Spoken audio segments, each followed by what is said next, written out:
Berdasarkan surat putusan banding nomor 16 garing PID, strip SUS, strip TPK, garing 2024 garing PT BGL tertanggal 16 Januari 2025, yang diketuai Ketua Majelis Hakim Zainuri, Pengadilan Tinggi Bengkulu menerima gugatan banding Kejari Boko-Boko atas dugaan korupsi pengadaan obat RSUD Boko-Boko tahun 2016-2021.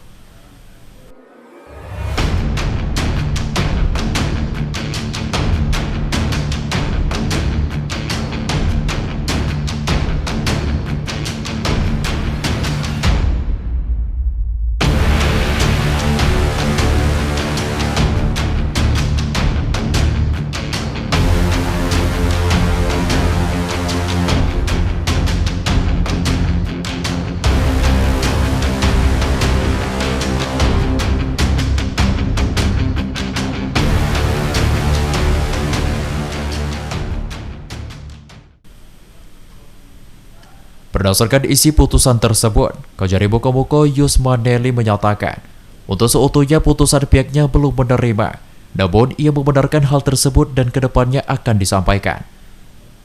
Penasihat hukum terdakwa Hotmat T. Sinobing menyatakan, bahwasan ini pihaknya belum menyatakan sikap karena baru petikannya saja diterima, sehingga ia masih pikir-pikir serta berkoordinasi kepada 7 terdakwa.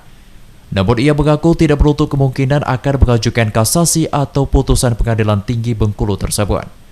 Dalam petikan sementara yang ia terima, lagi-lagi yang menjadi pokok bahasan yakni terkait kerugian negara, di mana Pengadilan Tinggi Bengkulu sependapat dengan jaksa soal kerugian negara yakni 4 miliar rupiah lebih. Dan berbeda dari putusan Pengadilan Negeri Bengkulu yang sebelumnya yang hanya 400 juta rupiah lebih. 16 itu sudah putus ya di pemeriksaan tingkat banding.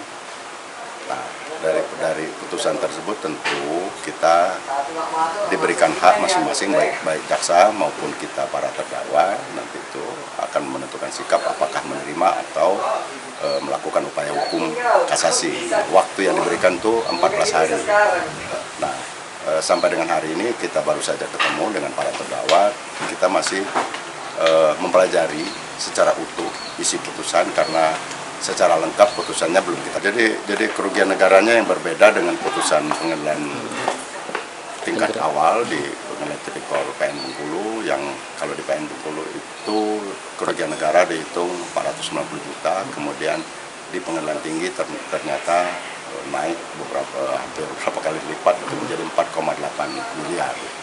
Dan itu sebelumnya, 5 terdakwa yakni mantan Kabid Pelayanan Medis 2017-2021 Harnopi, mantan Perbendaharaan Verifikasi Keuangan 2016-2021 Kalik Novrianto, mantan Kepala Bidang Keuangan 2019-2021 Afridinata, mantan Kabid Keuangan 2016-2018 Herman Faizal, serta mantan Bendahara Pengeluaran BLUD 2020-2021 Jody Musra, divonis hukuman penjara selama 1 tahun penjara. Sementara 2 terdakwa lainnya yakni mantan Direktur RSUD tahun 2016-2020, Dr. Tugur Anjastiko, mantan Bendahara Pengeluaran BLUD 2016-2019, Andi Fitriadi, masing-masing divonis hukuman 1 tahun 4 bulan kurungan penjara. Selain hukuman kurungan penjara, para terdakwa juga dibebankan denda. Setiap denda memiliki nominal yang berbeda, mulai dari 50 juta hingga 100 juta rupiah, serta dibebankan biaya uang pengganti kerugian negara hingga 487 juta rupiah. Rendra Ditya Gunawan, RBTV melaporkan.